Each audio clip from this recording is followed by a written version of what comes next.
দেশে প্রতি ২০ জনের মধ্যে একজন মানুষ কিডনি রোগে আক্রান্ত।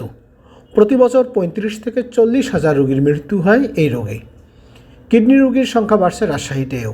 এ রোগে আক্রান্ত অনেকেই চিকিৎসার জন্য যায় প্রতিবেশী দেশ ভারতে। রাজশাহী অঞ্চলের কিডনি আক্রান্ত মানুষের স্বল্প খরচে আধুনিক চিকিৎসার কথা চিন্তা করে যাত্রা শুরু করেছে কিডনি ফাউন্ডেশন হাসপাতাল অ্যান্ড রিসার্চ ইনস্টিটিউট। 18 ফেব্রুয়ারি মঙ্গলবার সকালে রাজশাহী নগরীর কলাবাগান এলাকায় এই হাসপাতালের উদ্বোধন করেন রাজশাহী মেডিকেল বিশ্ববিদ্যালয়ের উপাচার্য অধ্যাপক ডাক্তার মোহাম্মদ জাওয়াদুল হক। দেশের প্রখ্যাত কিডনি চিকিৎসক ও কিডনি ফাউন্ডেশনের চেয়ারম্যান অধ্যাপক ডাক্তার হারুনার রশিদ জানান, 2003 সালে মাত্র ৭৫,০০০ টাকা সম্বল করে ঢাকার ধানমন্ডি থেকে যাত্রা শুরু করে কিডনি ফাউন্ডেশন হাসপাতাল অ্যান্ড রিসার্চ ইনস্টিটিউট। ছোট্ট একটি আউটডোর, ছোট্ট ল্যাবরেটরি এবং 6 বেডের ডায়ালাইসিস ইউনিট নিয়ে যাত্রা শুরু করা কিডনি ফাউন্ডেশন হাসপাতাল অ্যান্ড রিসার্চ ইনস্টিটিউটের দেশ জুড়ে শাখা রয়েছে এখন 5টি। 20 জনের একজন কিডনি রোগী সারা বাংলাদেশে বর্তমানে, এবং এই সংখ্যা আগে ছিল প্রায় 1 কোটি, এখন সেটা প্রায় 2.5 কোটিতে পরিণত হয়েছে।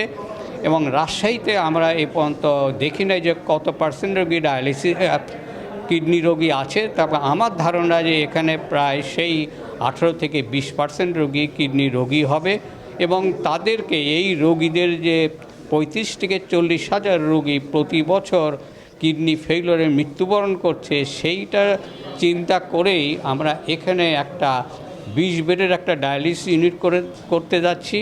আমরা কিডনি ট্রান্সপ্লান্ট অচিরেই শুরু করতে যাব, এবং আমাদের এই যে নন প্রফিট যে আমাদের এইম অ্যান্ড অবজেক্টটা, সেটা যেন পুরোপুরি বজায় থাকে, সেইটা চেষ্টা করে আমরা যাচ্ছি।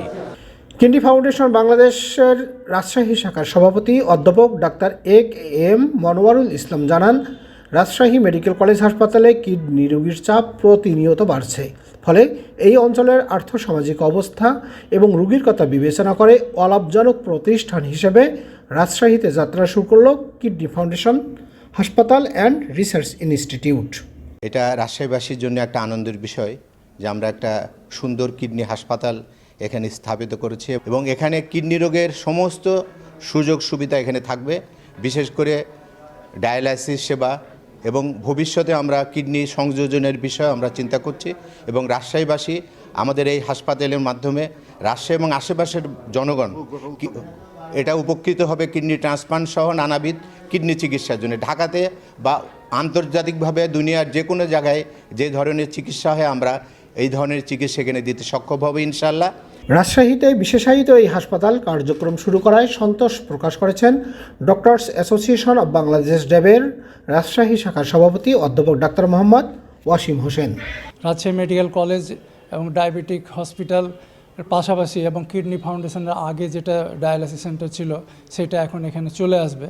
তো এটা পাশাপাশি এটা একটা সুযোগ তৈরি হবে, যেহেতু এটা স্বল্প মূল্যে এখানে আপনার চিকিৎসাগুলো পাবে, এবং ভবিষ্যতে কিডনি সংযোজনেরও পরিকল্পনা আছে। অবশ্যই এটাতে মানুষ উপকৃত হবে, এবং ভারতের যাওয়ার যে মানুষের যে টেন্ডেন্সি, বিশেষ করে রাজশাহী অঞ্চলের মানুষের ভারতে যাওয়ার প্রয়োজন হবে না, এখানে এই সব সুযোগ সুবিধা পাবে। হাসপাতালের উদ্বোধনী অনুষ্ঠানে বিশেষ সম্মানিত অতিথি ছিলেন কিডনি ফাউন্ডেশন হাসপাতাল অ্যান্ড রিসার্চ ইনস্টিটিউটের ব্যবস্থাপনা পরিচালক মিসেস টিনি এফ রশিদ। অনুষ্ঠানে বিশেষ অতিথি ছিলেন রাজশাহী মেডিকেল কলেজের অধ্যক্ষ অধ্যাপক doctor Khondokar Mohammad Faisal Alam, Rajshahi medical college হাসপাতালের পরিচালক brigadier general FM Shamim Ahmed, Rajshahi medical college ও হাসপাতালের নেফ্রোলজি বিভাগের প্রধান ডাক্তার নুরুল ইসলাম চৌধুরী ও ভারপ্রাপ্ত civil surgeon doctor Mosammat Mahbuba Khatun. উদ্বোধনী অনুষ্ঠানে স্বাগত বক্তব্য রাখেন কিডনি ফাউন্ডেশন বাংলাদেশের রাজশাহী শাখার সভাপতি অধ্যাপক ডাক্তার এম মনোয়ারুল ইসলাম ও সাধারণ সম্পাদক অধ্যাপক ডাক্তার শাহ মোহাম্মদ বদরুদ্দোজা। অনুষ্ঠানে ধন্যবাদ জ্ঞাপন করেন। সহ মহাসাজু NTV নিউজ, রাজশাহী।